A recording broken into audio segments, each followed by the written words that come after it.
大家好，我是田园，今天给大家分享一个红枣发面饼的做法。首先我们把40克的红枣先用开水给它浸泡10分钟左右，红枣泡好后我们再给它剪碎一些。接着我们在大碗里面先准备200克的普通面粉，然后先加入2克酵母粉，再加入20克白糖，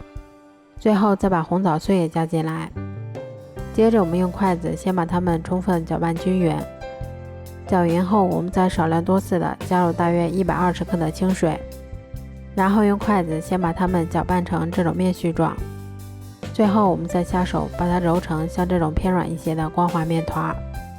面团揉好后，我们先把它搓成长条，然后再用刀把它切成大小均匀的小剂子。我们把每个小剂子先给它揉得细腻光滑一些，然后再把它轻轻地按压成小饼的形状。都做好后，我们再给它盖上保鲜膜，让它先醒发40分钟左右。40分钟后，我们把电饼铛先预热，刷上一层食用油防粘，然后再把我们醒好的生胚依次放到电饼铛里面。接着我们在表面先刷上一层食用油，防止水分的流失。全程用中小火慢烙，中间给它们勤翻动一下，确保受热均匀。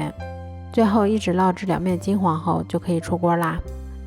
这样做出的红枣发面饼吃起来非常的松软香甜，咬上一口还有一股浓浓的红枣的香味儿。